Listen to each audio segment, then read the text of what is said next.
Good afternoon and welcome to the second lecture of the 2016 Food for Thought Luncheon Lecture Series. I'm Mary Kay Cooper, Senior Director of Alumni Relations at Trinity University.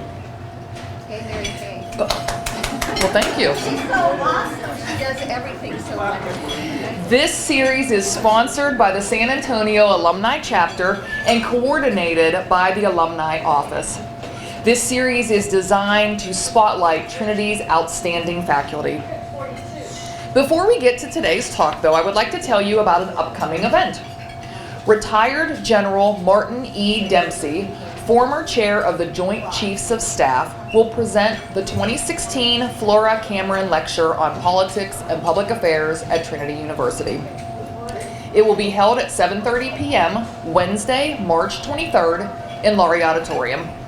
The lecture is free and open to the public, and no tickets are required. I hope you can join us.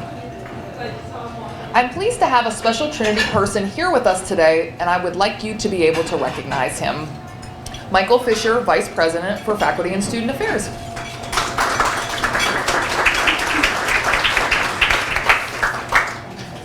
This program is being recorded so that people not with us today can view it at a later time. So during the question and answer period, please come to the microphone, or the microphone will come to you to ask your question. Our speaker today will be introduced by Trey Evans, class of 2006. Trey currently serves as president on the San Antonio Alumni Chapter Board. Trey?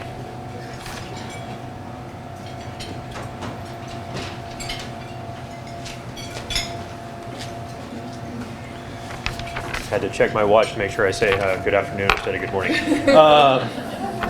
Anyways, thanks Mary Kay, and thanks Dr. Fisher for joining us.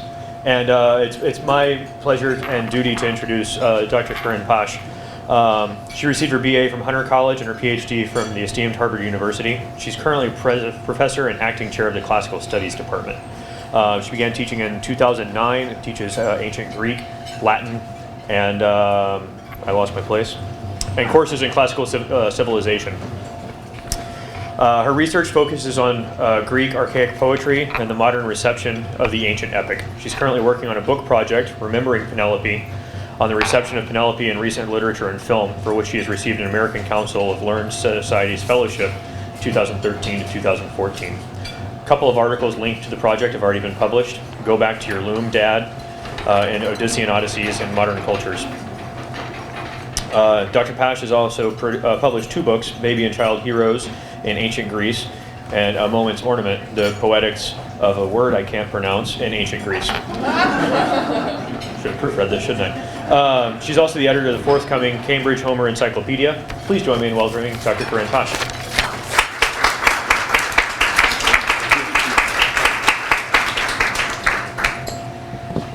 Thank you very much, Trey, and thank you, Salim and Mary Kay, for inviting me and giving me this opportunity to talk to you this afternoon.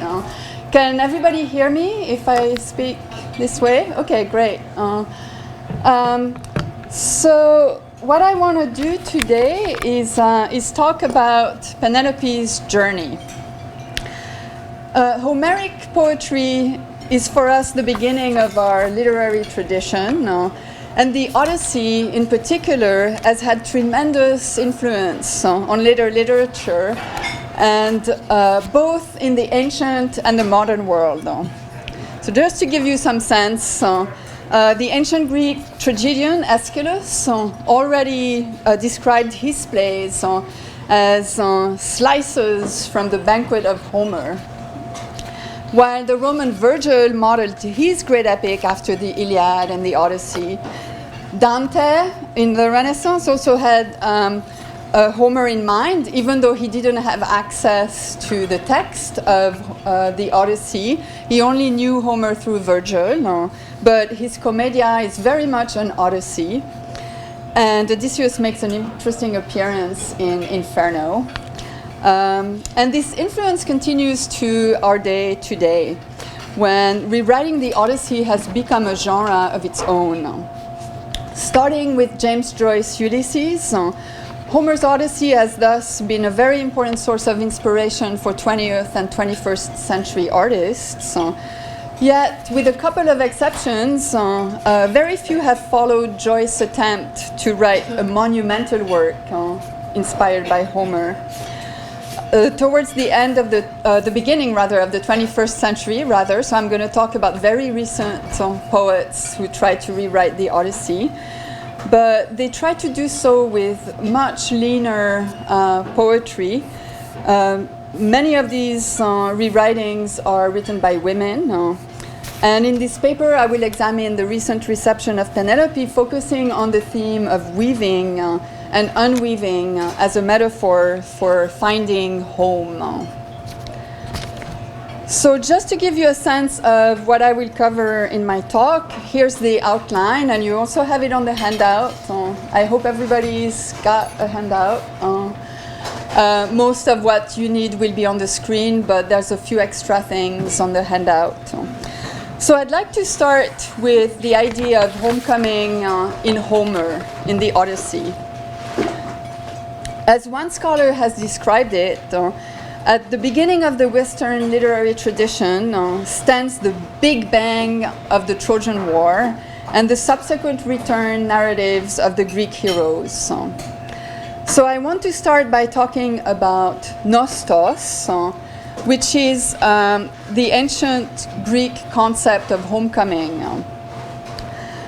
So for example, you could use this word to describe the journey of Odysseus, but you can also use this word to describe a poem or a song that tells the story of a homecoming.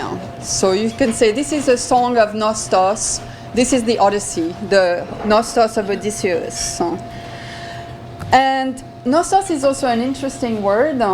Linguists can show that this word is connected to an Indo-European root, nes, which is related to verbs that have to do with the idea of coming back to light or coming back to life. So it's homecoming in a very broad sense, and in a sense that includes coming back to life after having experienced death. Nostos can also be understood as either centripetal, leading to a literal return to the point of departure, or centrifugal, with many narratives in the ancient world about the creation of new cities throughout the Mediterranean by Greek warriors coming back from Troy.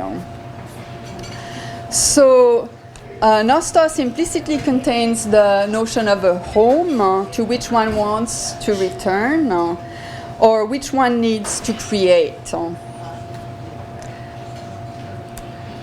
The Homeric concept of nostos is also an interesting way to think about literature itself, and the ability of literature to commemorate the old and the traditional while generating new forms and thoughts. So you could think of the Odyssey as producing its own Big Bang. And in the 20th and 21st century, returns to the Odyssey take many different forms. So we can also think of this process as varied forms of reception, and reception in the sense of when a writer takes something from a traditional tale like the Odyssey and receives it and transforms it. Or you could also think of this process slightly differently, and there's a German word for this, as for many other things in academia, but this one I really like, this idea of Nachleben, or afterlife. So the poem like the Odyssey can have its own afterlife. It kind of survives in our consciousness. Even if you haven't read it, somehow the narrative still continues to live on. So we will look at both examples, so some works that are explicitly inspired by the Odyssey, but I will also give you an example of Nachleben of the Odyssey where there's no explicit connection with the ancient poem. While we usually think of homecoming in the Odyssey in connection with the hero Odysseus, we can also read the story as the story of Penelope's homecoming. And here I will give you a visual example. This is a Renaissance painting by Pinturicchio that I hope you can see. And I love this painting because it includes many different moments of the Odyssey, and it allows us to visualize the story with one image. It also foregrounds the narrative in a very interesting way. In the front, you can see Penelope and her web and her loom and the suitors. And there's also that wonderful little cat that's not in the Odyssey, but I really like that it's in the painting. If you look at the top of the painting, and I'll give you a close-up, so this is what's in the background. You can actually see the different adventures of Odysseus, and he's depicted several times. So here you have him on the island with Circe, who transforms his companions in animals. You also have the sirens, and here you have Odysseus strapped to the mast, listening to the song of the sirens. So different episodes are portrayed in the same image. And it's also interesting to think about the fact that in ancient Greek you can call a mast with the same word that you use to describe a loom. So histos, this is a word that applies both to the mast and to the loom. And I'll come back to this point, to this kind of melding of two different ideas in one term. If we go back to the foreground, we have Penelope weaving, and then we have this man arriving, who could be Odysseus in disguise, coming back home finally after 20 years. So in a way, this image gives you the entire, all the different episodes of the Odyssey conflated into one image. But it's also important that the painter decided to put Penelope at the forefront and the world of Ithaca, which is very important. And then you can see how interlinked, everything is interlinked together, the loom and the mast, home and the world of the adventures. The ancient writer Longinus admired the Odyssey, but also thought that the poem showed signs that it had been composed by an artist in decline. And he said, in the Odyssey, Homer may be likened to a sinking sun, whose magnificence remains without its intensity. So it's a compliment, but also not very nice. And we find many variations on these themes by critics talking about the Odyssey. It's a great poem, yes, but there's something suspicious about it. And you might encounter the opinion, and I emphasize that this is not my opinion. Want to be very clear, but you might encounter the opinion that there's something that's just inferior about the Odyssey. And often what's conceived as being inferior or suspicious is the focus on home and Penelope. Samuel Butler, in the 19th century, wrote a book called The Authoress of the Odyssey. For him, the poem's interest in domesticity and the world of home and women was the proof that it could only have been written by a woman. It's a pretty silly argument, and there's also the possibility that he wrote this as a joke, we don't know. And not many people have taken the argument seriously and followed in his tracks. But still, that notion that there's something strange about the Odyssey survives in many in various forms, and that notion that there's something that's somehow feminine about the poem, and there's a direct link between this aspect and the poem's supposed inferiority, especially when compared to the other great poem by Homer, the Iliad, with its very masculine focus on battle and war. This domestic focus is also what makes the Odyssey so unique and to me so interesting. And it has attracted many contemporary artists. In the Odyssey, the hero's nostos is a narrative of identity regained through cunning. and it leads to recognition and reunion with his like-minded wife, Penelope. But both Penelope and Odysseus can be understood as undergoing different forms of nostos. For Odysseus, the journey is physical and psychological as he makes his way back home from the world of war. While for Penelope, nostos is stationary. She doesn't go anywhere, but she has a psychological homecoming as she waits for her husband, denying the suitor's advances and maintaining control over the house. Penelope at home faces different challenges, but they require similar skills to those needed by Odysseus on his journey.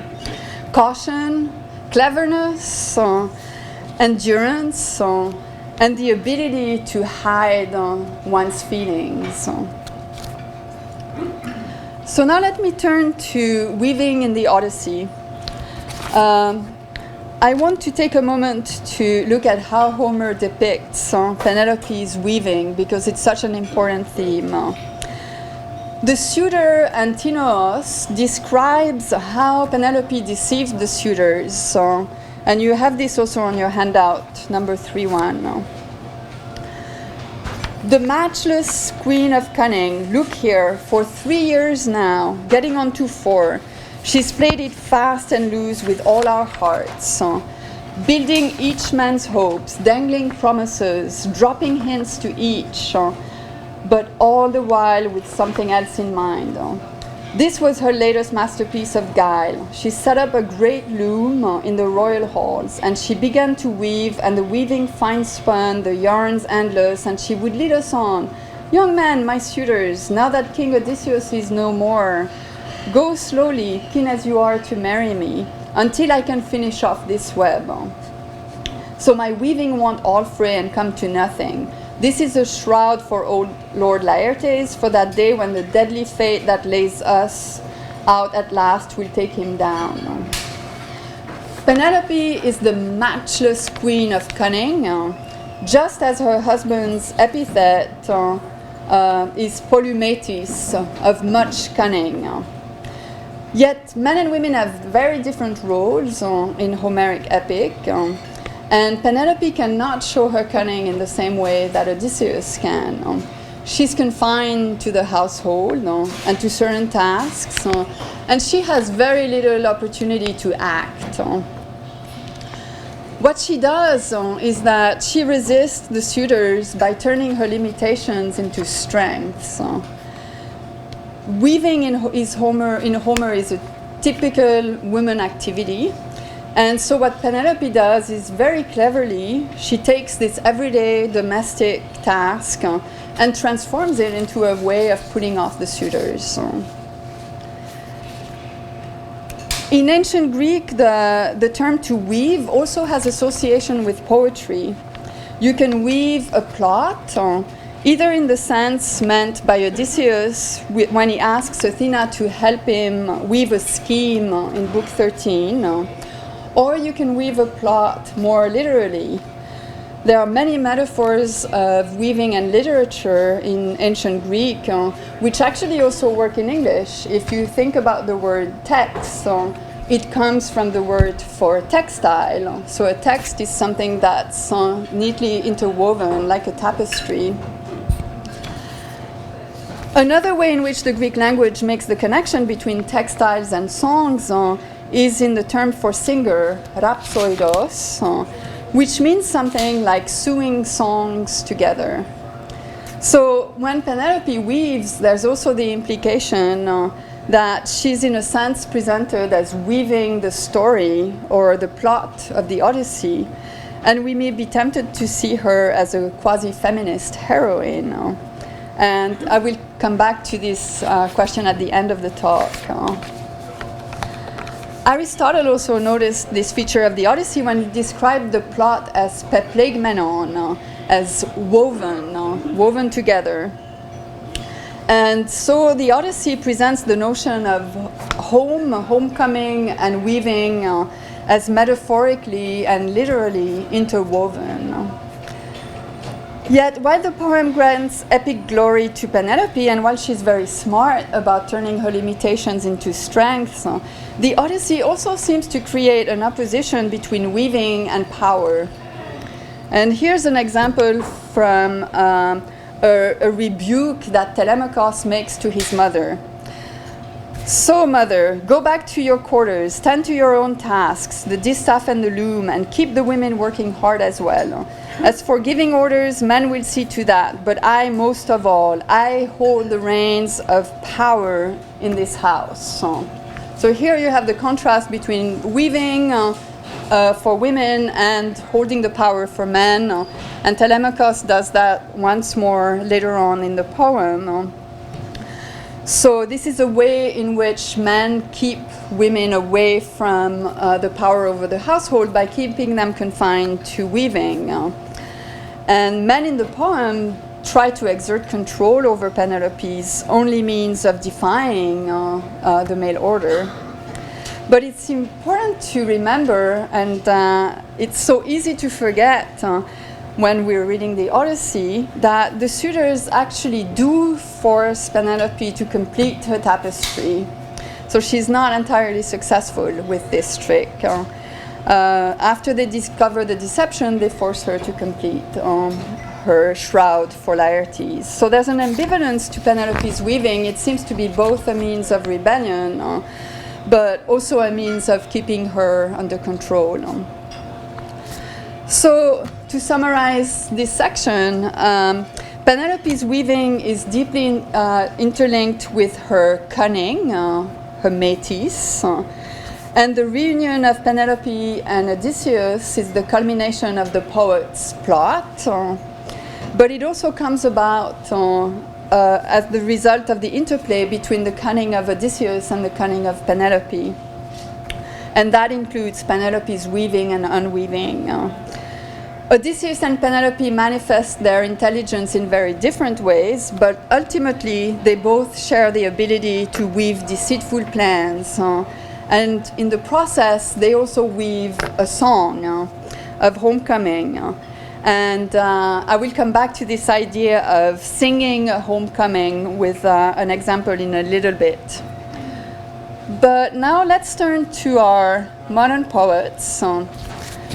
And I will start with the Scottish poet Carol Ann Duffy. In her 99 collection, The World's Wife, Duffy offers a wild ride through the minds of the girlfriends, sisters, and wives of famous literary and historical characters. We have Mrs. Midas, Queen Kong, Mrs. Darwin, and Frau Freud. So she has a poem for each of these famous wives and women. The women reminisce about their lives and often about an important turning point, reflecting on some important event and realizing that there's a discrepancy between what they thought at the time and what they realized later on in their lives. Penelope is thus one among many women to be given a voice. And in Duffy's perspective, Penelope's story begins with Odysseus' departure. You have the poem on handout number 4. In the first stanza, Penelope looks to the past and remembers how she used to hope for her husband to come back home. She also recalls the moment when she started to imagine a future without him, which is the same moment when she turned to needlework to distract herself. The shift from weaving to embroidery is not unusual, as modern poets envision Penelope as either weaving and embroidering, and sometimes, here's another example, you can imagine her as knitting. So all of these have been used, and it makes sense. All of these activities are connected with the work of women, and they all allow for the same type of creativity. Though it's more difficult, of course, to imagine Penelope deceiving the suitors for years with weaving and with knitting and unraveling knitting, but be that as it may. For Duffy, needlework starts out as a way of amusing Penelope. This is how she distracts herself, but soon it becomes something much more important, a lifetime's industry. Instead of a hobby, embroidery becomes Penelope's work, and a means both to understanding her predicament and transforming herself. Penelope stitches the image of a girl running after childhood's bouncing ball in an idyllic landscape where she meets heroism boy and kisses him under a tree. The passage is very reminiscent of Odysseus' encounter with the young princess Nausicaa on the island of Scheria, where he lands after having spent 7 years with the goddess Calypso. But Penelope also includes an image of the boy sailing away into the loose gold stitching of the sun, and then we realize that the girl has to be Penelope. What we have is Penelope observing her younger self while her husband was leaving. Penelope also loses herself in a wild embroidery of love, lust, loss, lesson learned. Duffy's Penelope embroiders her own understanding of her past, and in the process of her mind, and her understanding of her situation changes. In the last stanza, she finally places herself at the center of her needlework, where she stands self-contained, absorbed, content, most certainly not waiting. The poem, however, ends on a darker note, as she hears a far too late familiar footstep. Penelope aims her scarlet thread at the middle of the needle's eye once more, and both the thread and Penelope's aim evoke potential violence, and maybe the slaughter of the suitors. We could also think of Clytemnestra, the wife of Agamemnon, who welcomed her husband back home after the Trojan War by killing him. But the violence here might also be self-directed. It's hard to tell. The once more is ambiguous and implies that this may be the last time that Penelope will thread the needle now that her husband is back. Duffy provides no easy answer, but the moment of Odysseus' arrival ominously coincides with Penelope's speaking out the smile of the woman at the center of this world. Will Penelope have to let go of her newly found independence and happiness? And in the process, must she lose her self-contained, absorbed, content self? There's no happy reunion in Duffy's reimagining, only disappointment and frustration.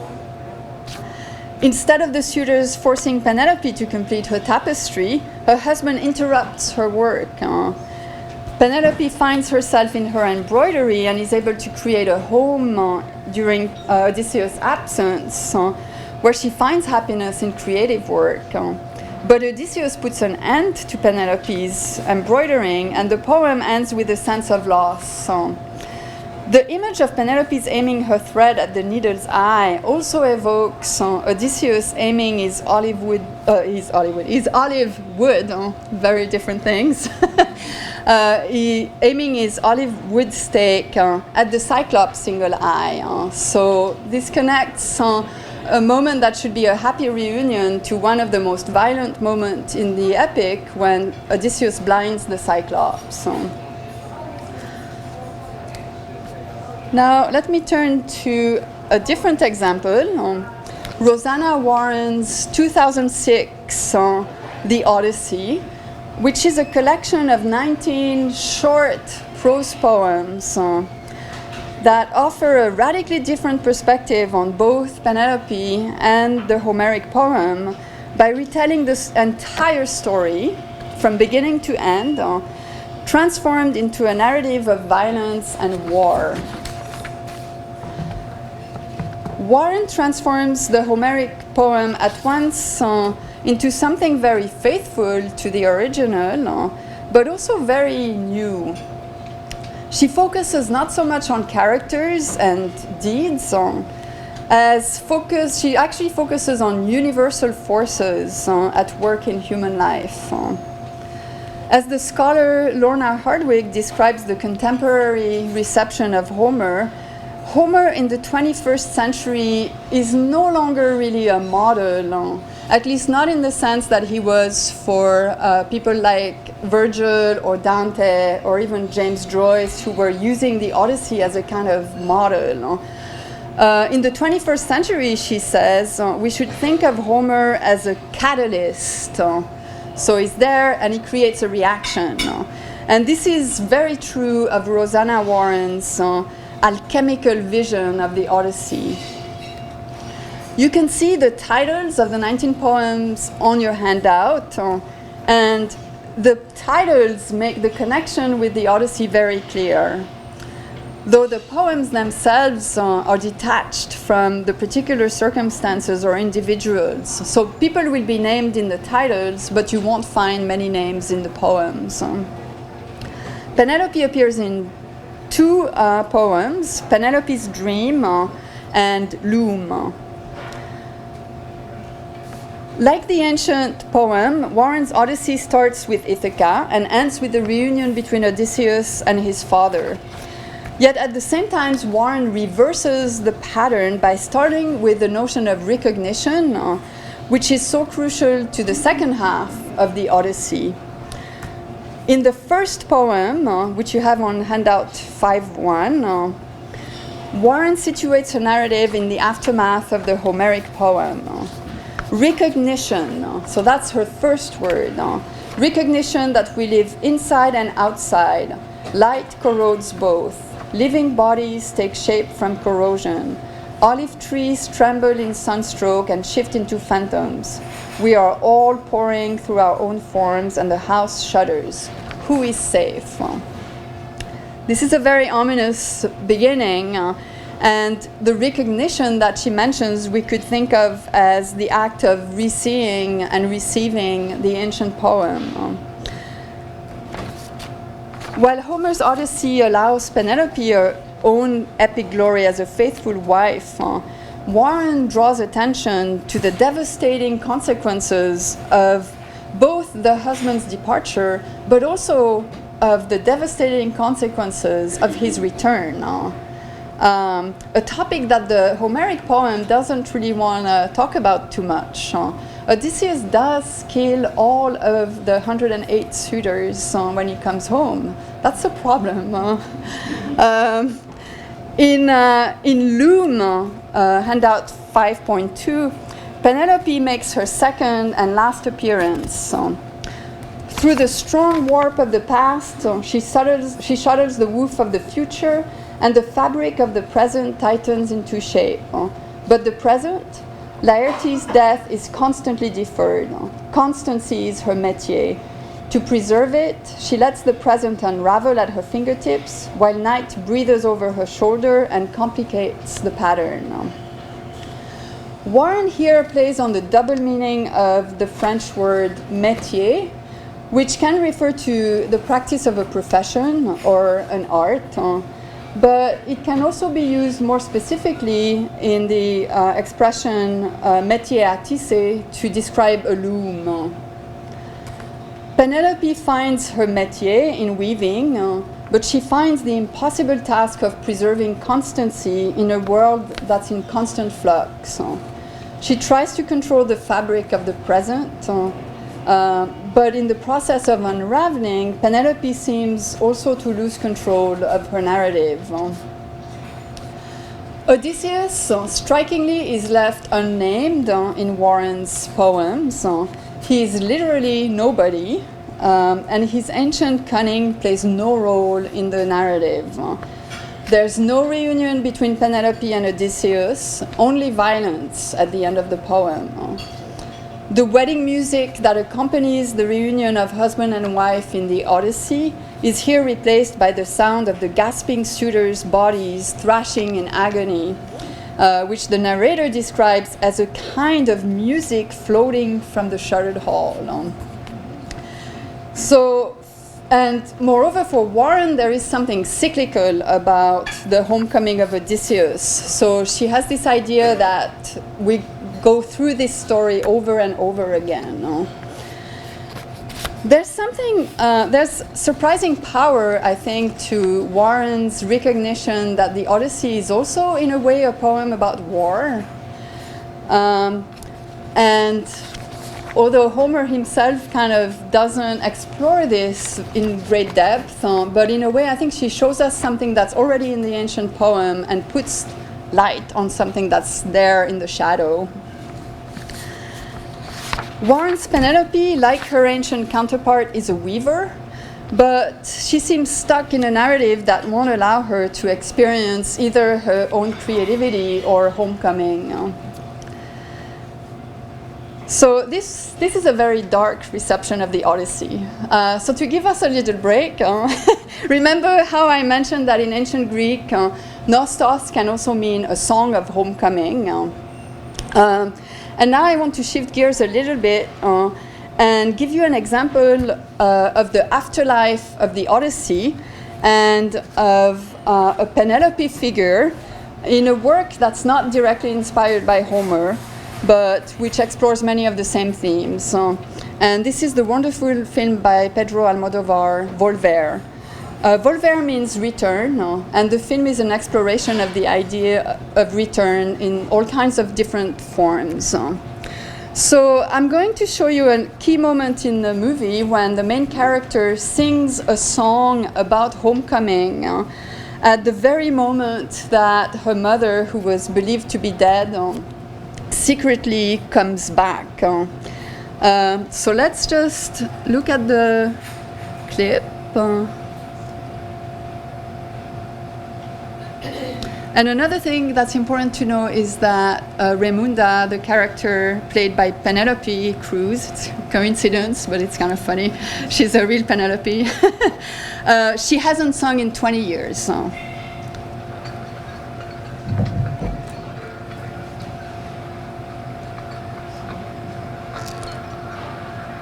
Oh, what did I do? Oh no. Okay, hold on. This is not what I want.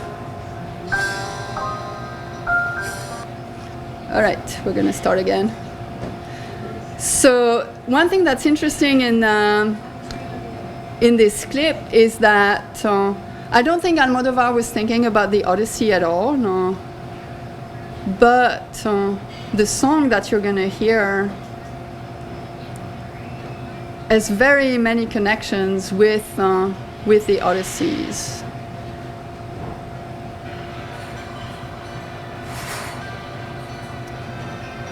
All right, we're going to start over. We're not going to watch all of it.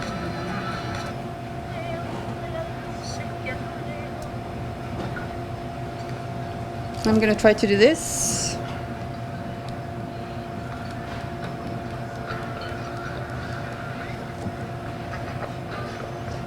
Can you hear it all?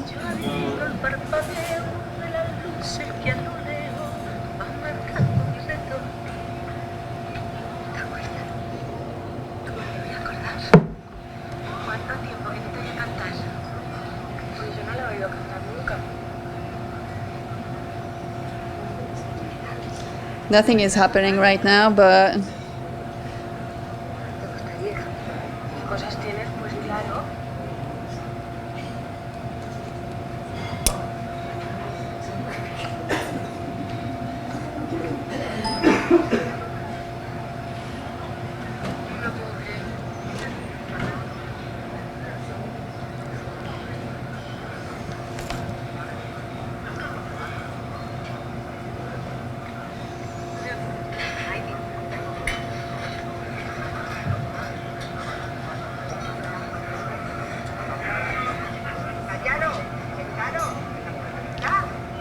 see if it works better when they actually start the music. Buenas noches.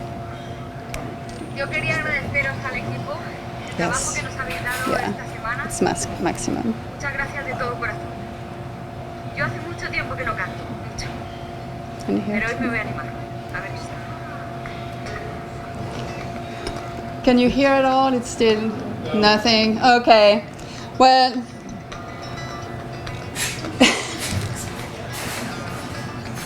all right. You can see the subtitles, and she's singing about coming back into contact with the past.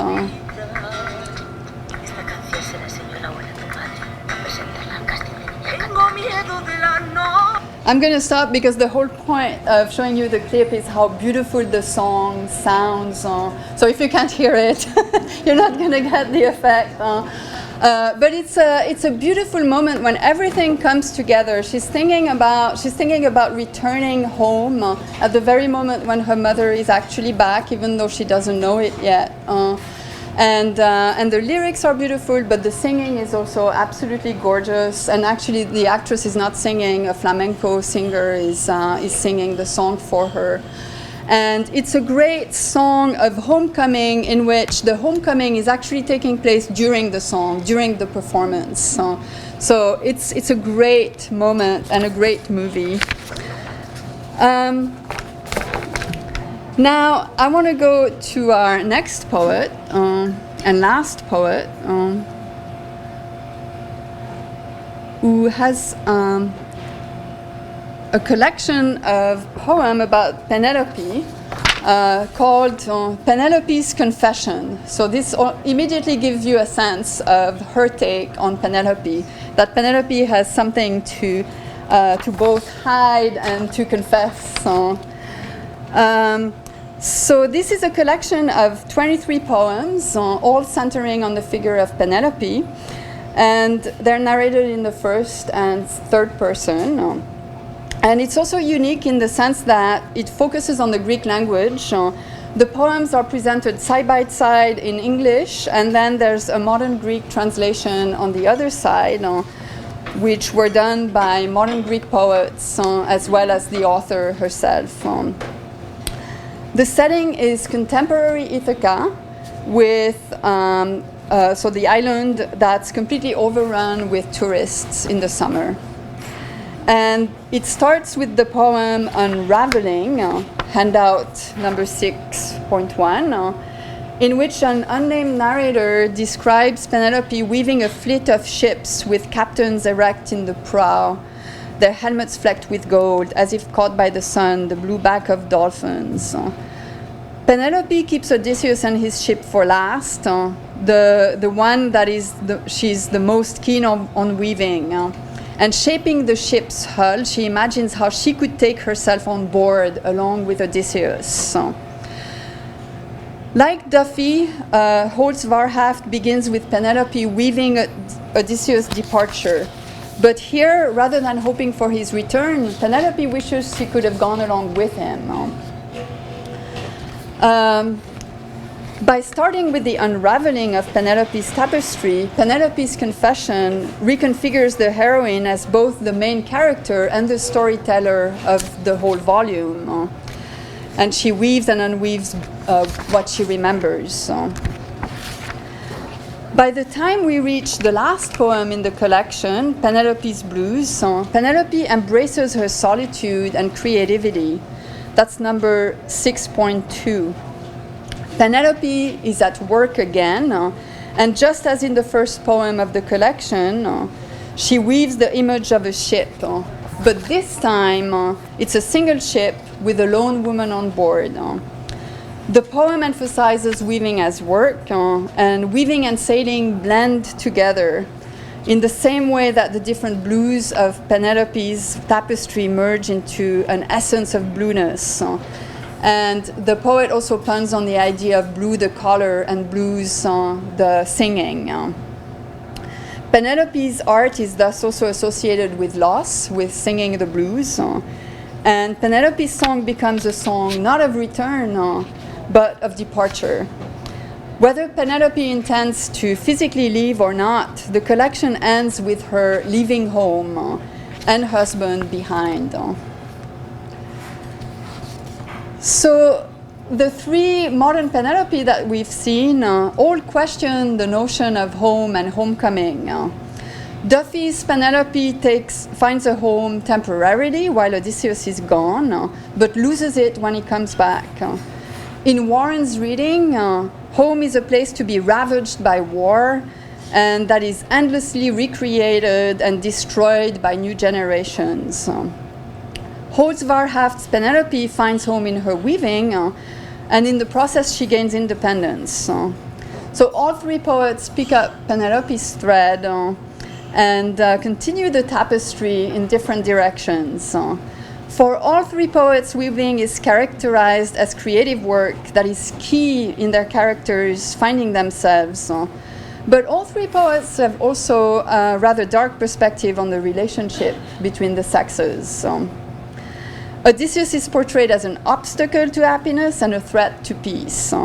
This modern manifestation of the ancient heroine may have lost a stable notion of home and marriage. But they have gained a multitude of narratives. They rebel, they acquire self-knowledge, and they become poets in their own right. Thank you very much.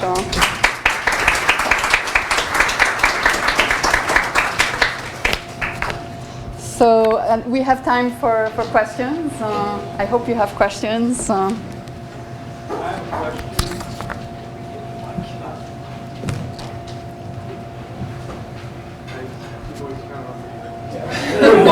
John class of 73. One would suppose that Penelope and Odysseus were fairly wealthy people. So why'd you have to do all this weaving and just not hire out somebody to do the weaving for her? That is an excellent question, and you're absolutely right. So Penelope and Odysseus are sort of at the top of the hierarchy on the island where they live, and they're depicted as king and queen. So why does Penelope have to do the weaving? Well, you're right that the everyday weaving would have been done by the slaves of the household, but you can also think of the queen as focusing on very special weaving, and she might be doing articles that are not for everyday use. So something that's special and that might involve more decorations, or in fact, Homer never tells us what's depicted on the tapestry, but we could imagine that she's not just weaving a blank linen sheet. She's weaving something complex that requires craft.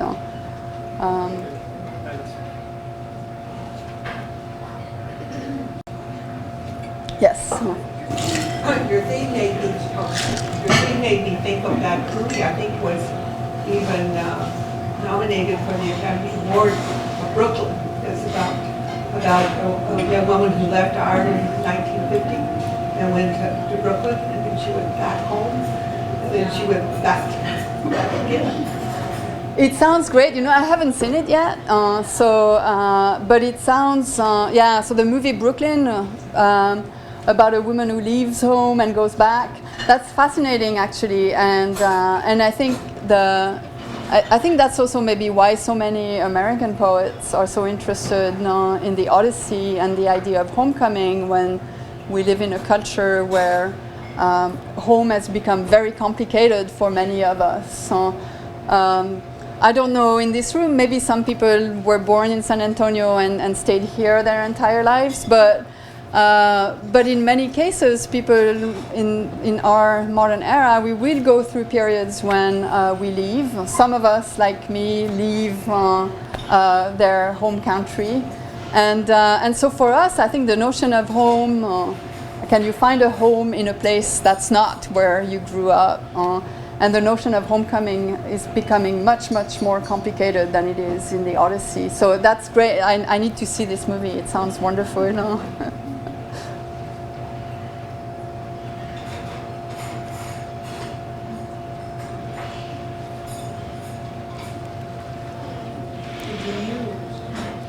I think the mic is coming towards you. Bringing this more up to date, I couldn't help but think of Queen Elizabeth I, and that would be interesting to know. Was she familiar with Penelope's story? She certainly dangled a few people and had some mighty pieces of intrigue. And I would be very interested to know I would like to know what she had read. Are we applying what she read to? That's a really good idea. You know, I don't know specifically the answer to this question, whether she had read the Odyssey or not. But I think you could make a point that even if you haven't read the poem, I think the story of the Odyssey is so ingrained in our culture that we get it through, different things. And so even if you've never read the Odyssey, I think we all know this narrative, because the Odyssey addresses such universal themes. It's about, you have Telemachus, the son, so it's about growing up. It's about marriage. It's about infidelity, and how do you define fidelity and infidelity, and about a reunion between husband and wife, and about going home after having left for a long time. So in a way, it's about themes that we all experience, right? There's something really universal about this. But it would be interesting to know. I don't know if Elizabeth knew the Odyssey. I would assume that she would have read it. Definitely, maybe in the same translation, prose translation that Joyce also used as a model for Ulysses. It's a great thing to think about. The movie, Oh Brother, Where Art Thou? Yes. Was it supposed to be the Iliad? Was it supposed to be the Odyssey? Yes. Which one was it supposed to be? The Odyssey. Odyssey, and I tried to put them together because that's one of my favorite movies. It's a great movie. And did you find the similarity? Yeah, I mean, they take a lot of liberties, but so the movie Brother, Where Art Thou by the Coen brothers. Yes, the main character, who's kind of a con man, played by George Clooney. He has many resemblances to the figure of Odysseus, and he is trying to get back to his wife, and I think they call her Penny. In the movie, but when he finally reconnects with her, she's actually already agreed to marry one of the suitors. So there's a drastic departure from the Odyssey, and she doesn't want to get back with the Odysseus figure.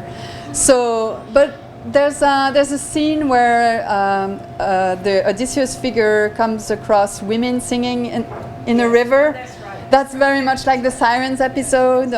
There's also a joke. At some point, he thinks that one of his companions has been transformed into a frog, which happens in the Odyssey.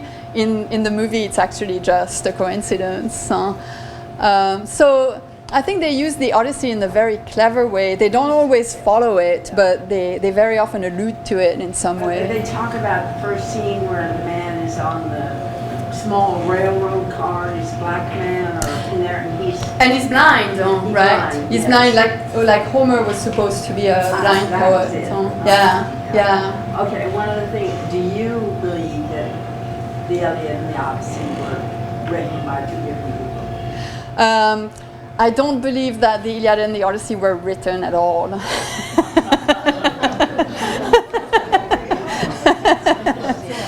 So obviously now we have it as a text, but most scholars today think that originally these poems were performed orally by poets who could not write. They were illiterate poets who would perform these orally, and it's a tradition that evolved over hundreds of years. And then at some point, the poems were written down. But so I don't think there was one Homer who wrote the poems, and because I think that it was this long oral process, I don't have to worry about whether there was one or two poets. There were many poets. Now, of course, the Greeks thought that there was a Homer. So this idea is very old, but at the same time, there's no historical evidence for Homer, and you can see all these different cities claiming that Homer was born in their city, but nobody has So you can think of Homer more as a way of describing the tradition that led to these poems. I'm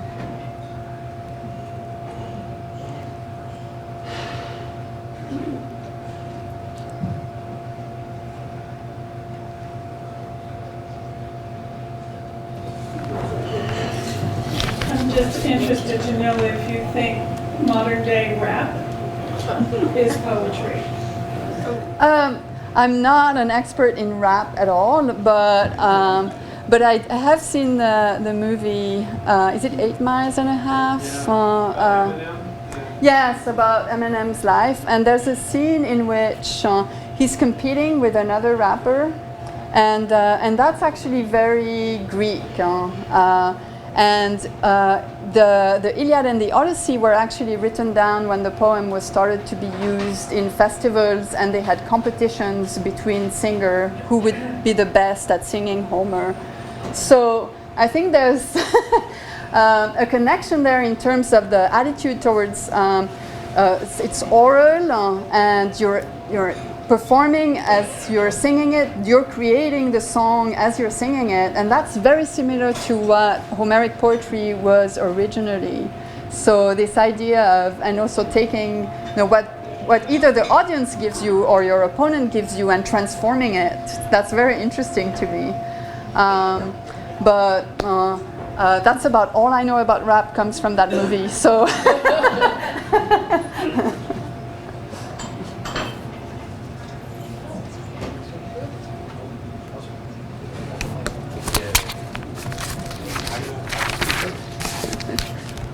Excellent. One more time. Thank you again. Thank you very much. Appreciate it.